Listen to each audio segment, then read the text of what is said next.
Hi, everybody. Welcome into week two of PR writing. For those of you who are watching this video a little bit early, just a reminder that your assignments are due on Sunday at 6 o'clock. Very important that you make a selection of an organization, either profit or a nonprofit, because your assignment for the upcoming week is going to be based on that.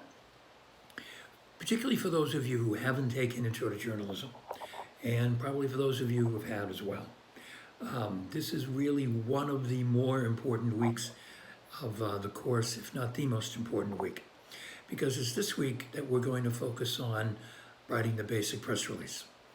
As I mentioned to you in the video last week, one of the things that you have to do when you write for public relations, really when you write journalistically, is forget all the things that we were told about how to write. We've been trained how to write academically. Long sentences, big paragraphs, clumsy words, all those sorts of things. That absolutely goes out the window when it comes to writing journalistically, when it comes to writing public relations, for writing a press release. The most important thing about writing a press release is to write in the inverted pyramid style, which means, unlike, again, writing academically maybe, where you build up towards the conclusion, writing for newspapers, writing a straight press release begins, if you will, with the conclusion. It begins with the most important piece of information, and then you write backwards in an inverted pyramid style. So you have the most important pieces of information up top, and as the pyramid slims down, you move down to the lesser and least important pieces of information. Sometimes it's in, the fourth or fifth paragraph, where you actually might provide a reference to something that happened before that ties in with this particular major announcement. So I would encourage you, obviously, to read the chapters that are assigned for this week. I would encourage you to watch the video that I've posted that I think provides a pretty good explanation as to how to write a basic press release. I would also encourage you to go to the website of the organization that you've selected, look and see how they've written their press releases. I think generally speaking, I can assume that they're all written professionally. They're all written in an acceptable way, in an acceptable format. Go to the organization that you've picked, or pick another one. Pick some major corporation, that has a very active media and public relations program, and see how they write their press releases. Now, here's the thing.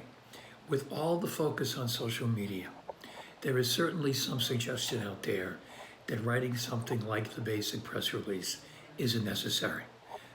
Because, we're going to do a little something on Facebook, we're going to do a little something on LinkedIn, we're going to zap some stuff out on Twitter, for example. You don't need the basic press release. Yeah, you do. You need the basic press release because the basic press release serves a couple of purposes. One, it helps you organize the most important pieces of information in one spot. And then you can build from there. You can build your company Facebook page posting based on the material you have in the press release. You can craft your social media postings, your Twitter post, based on what's in the basic press release. And finally, it's that basic press release that you send out to the media in order to get them interested in your story. Because, writing public relations, it's just not all about the social media stuff. It's also about, making sure that you get coverage in your local newspaper, for example, if that's a priority. It's making sure that you get coverage in your appropriate industry publication.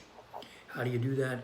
You do that with the basic press release that's sent to the appropriate reporter. So that's the first thing about the basic press release. The second thing about the basic press release is this. It should be written journalistically. It should be written in a style that if it comes to an editor can look at that and say, hey, you know what? We might have to change a couple of words to fit our style, but we can pretty much run this thing word for word. And in the end, that's the goal, if you're a public relations person, to have as many of your words appear in print or on a website of an industry publication. Because it's your words, not their words, and your words are better. There's nothing better, trust me.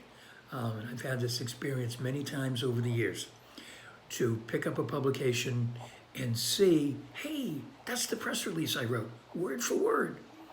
Now, occasionally you may see a reporter put his or her byline on it because they changed a word or two.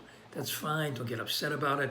Your goal is to get the information into the publication, okay? So it has to be written journalistically. So that means things like, you know, we and our and we're all so happy kind of stuff. Doesn't have a place unless it's part of a quote from somebody in your organization.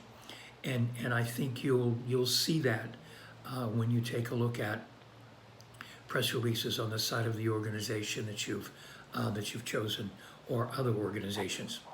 So your assignment for this week is to create a press release, a basic news press release for your organization.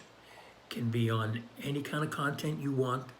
Has to be a content that makes sense for your organization.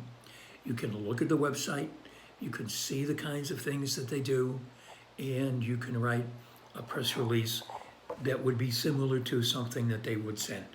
Create a new product, create a new program, and write it in the style, using the words that they use, using the boilerplate that they use.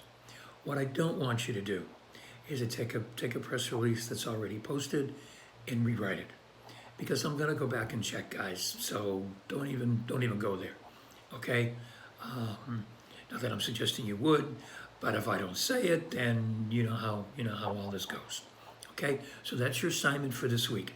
I've also posted what I think is a very interesting video and a discussion to follow. I've posted the class slides that I would use were this an in-class course. The other topic for this week is something that I call legal stuff.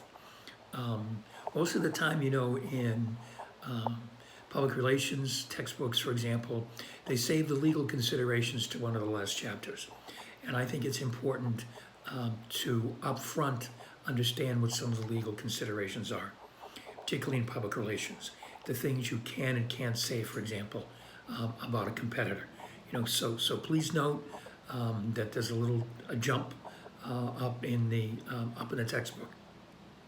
The other thing I wanted to tell you is this.